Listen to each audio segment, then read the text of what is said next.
Loving calling it for you. Good body shot by Norman. Damn! Brian Norman Jr. just put the whole 147-pound division, the welterweight division of boxing, on notice, my people. What's going on? This is the MMA and Boxing Addicts channel, and god damn, we got some crazy breaking news and things to talk about today, my friends. The 147 to 154-pound division in the sport of boxing is absolutely ridiculous, my people. First off, we want to start off with talking about Terrence Bud Crawford and Canelo Alvarez. As you guys know, the stadium wasn't released yet. The fight was released, but we didn't know where they were going to have the fight at. We didn't know where it was getting taken place at. We now know where the Canelo Alvarez versus Terrence Bud Crawford fight will be taking place, my friends, as you guys know. And if you don't know, and you've been living under a rock for a little while, Canelo Alvarez will be facing Terrence Bud Crawford on September 13th, my friends, on Mexican Independence Day, for every single one of Canelo's super middleweight titles, the WBA,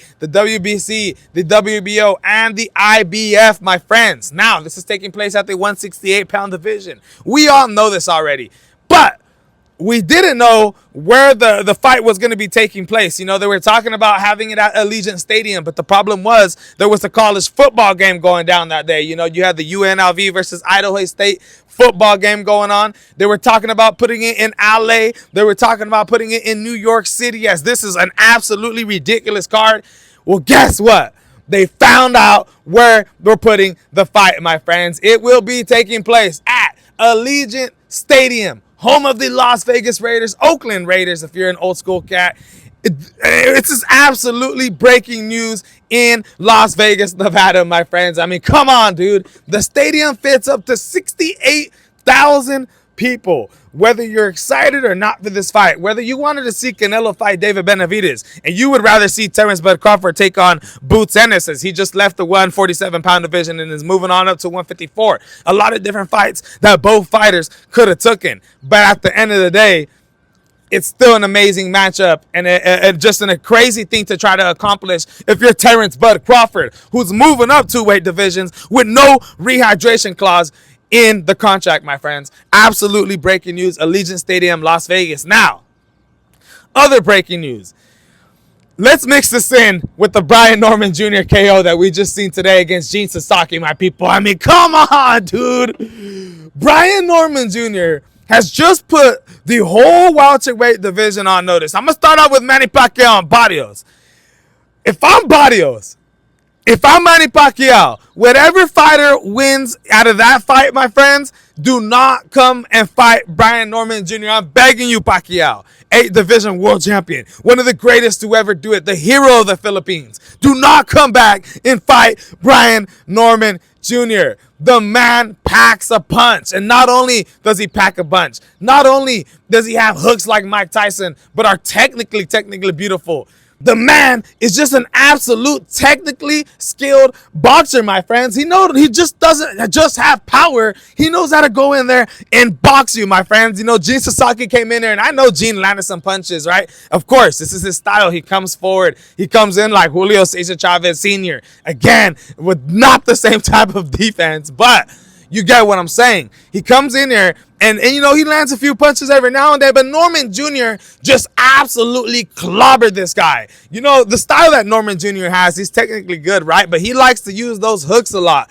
Sometimes it's the problem with him in some of his fights. You know, he gets happy and excited. He doesn't mind exchanging straight hooks with you. And it seems like, you know, he's been clipped before in his fights. He's been dropped before. It seems like he's finally coming to fruition, looking like Pitbull cruising there, and absolutely dominating fashion, my people. And not just that, he's a respectful person too. You see the respect that he puts for the Japanese people over there, knowing that if he goes in there and acts like a douchebag, that they're not gonna accept him. You know, he likes to fight overseas. You know, this is a guy who's down to go over country and fight you. He will not only just fight you in the US, but he'll go to your country and fight you, my people. Now, absolutely fantastic showing from Brian Norman Jr. The question is, who's next? Like I said, man, you got Jerome Boots Ennis, right, who is the IBF and the WBA champion, who decided he's done in that division, which kind of sucks.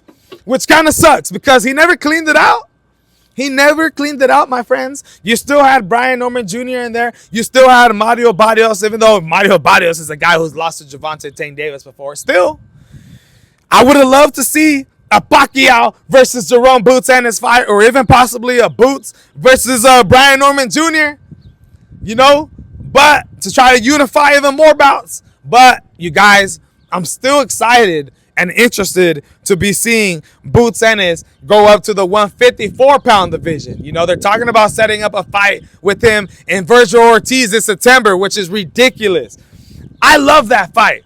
It's an action-packed fight. You see Virgil Ortiz in his last fight versus Israel Madrimov with that Julio Cesar Chavez Sr.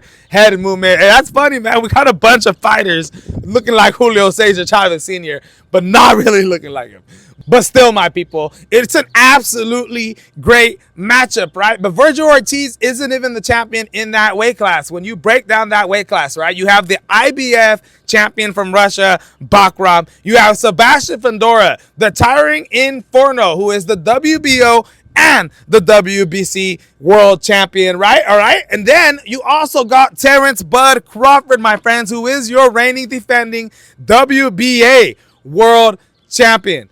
But the problem is, Terrence Bud Crawford is no longer fighting in the 154-pound division. We all know he's going up to 168 to fight Terrence Bud Crawford. So that fight obviously can't be made. But in the future, what a goddamn move Boots Ennis did to move up to 154. Because if we get a Terrence Bud Crawford and Boots Ennis super fight in the 154-pound division, Turkey, you like to make the biggest and best fights happen, make that fight happen.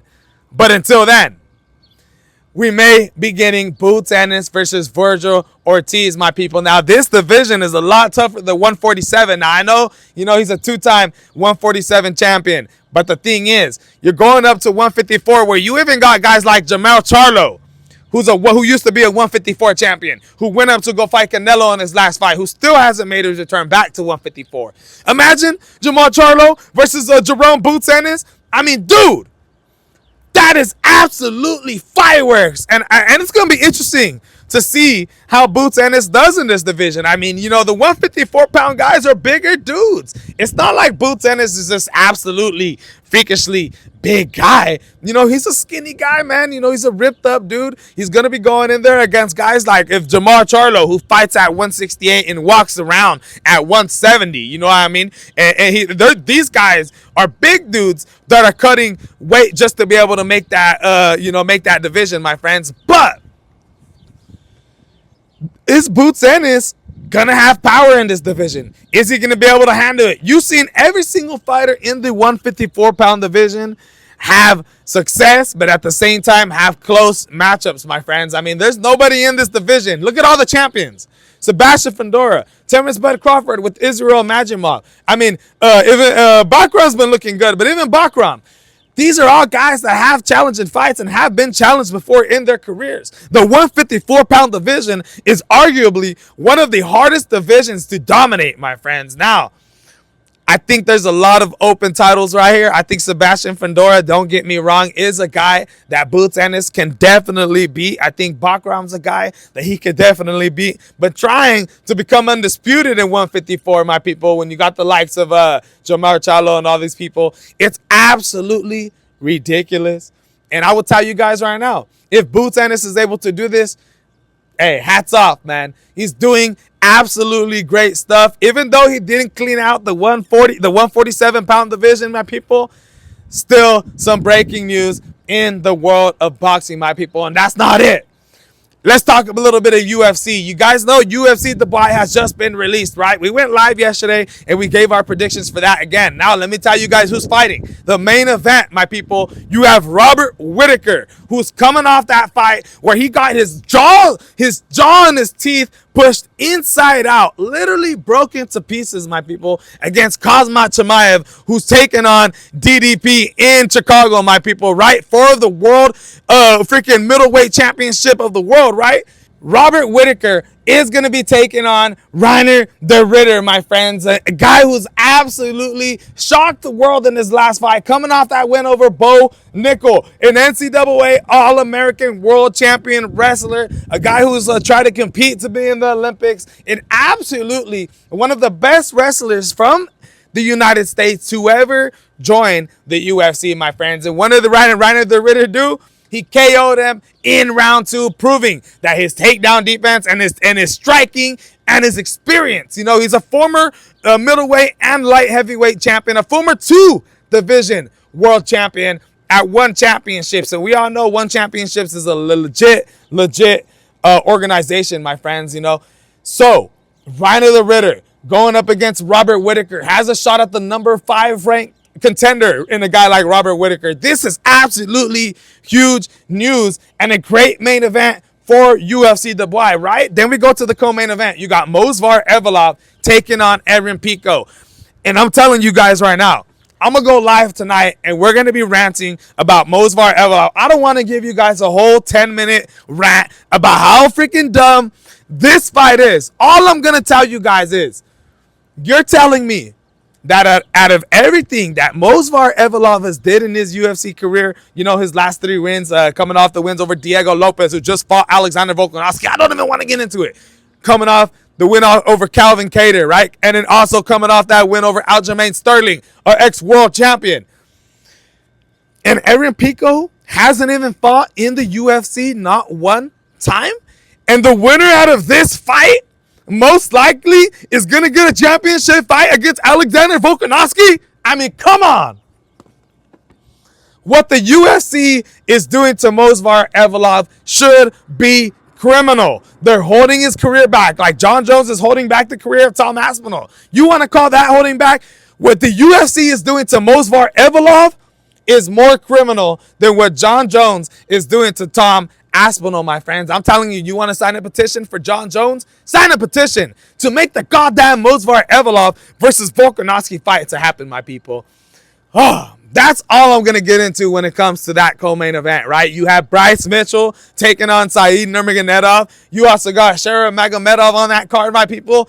UFC Dubai, absolutely breaking news in the world of UFC. Some more things. You got Tom Aspinall coming out saying he's no longer waiting for John Jones, my people. It's over. The wait is done. It's time that Tom Aspinall is starting to focus on his next move, trying to fight Curtis Blades, my people. Now, I don't know if this is going to be 100%, but they want to get things rolling in the heavyweight division, which they should, my people. I mean, come on.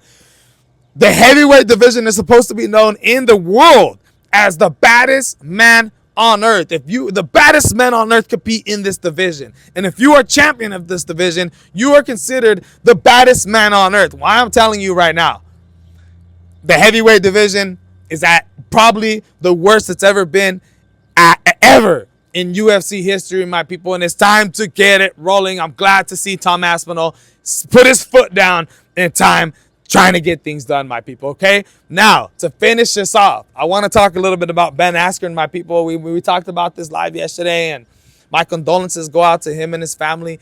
My condolences go out to his wife and his kids, and I really hope that they get their father and their husband back in this. As you guys know, Ben Askren a couple months ago was an absolutely healthy guy doing podcasts with DC, doing podcasts for us MMA fans to be able to watch him and give his perspective in UFC and MMA. Not just that, you know, he has the Ben Askren Academy, a wrestling academy where he helps kids and he helps guys get into absolute phenomenal wrestling condition, my people, so they can be able to compete around the world.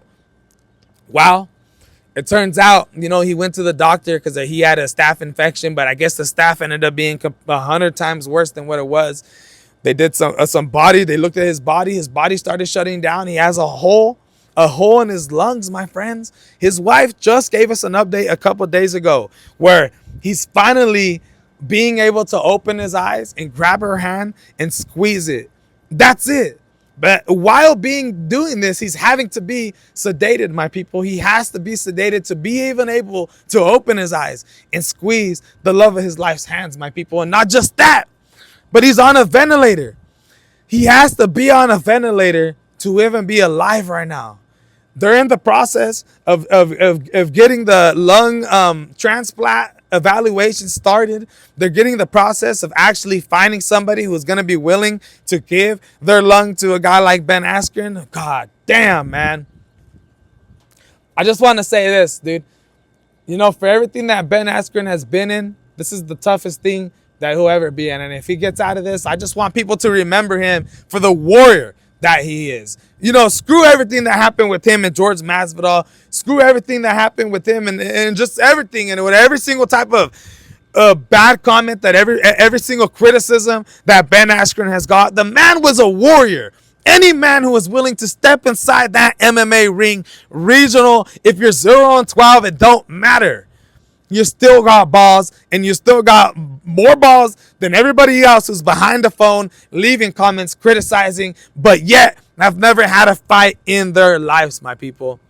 Ben Askren is a warrior, and I hope he makes it through this, my people, for real. My condolences go out to him and his family. This is the MMA Boxing Addicts channel, and I'm out, my people.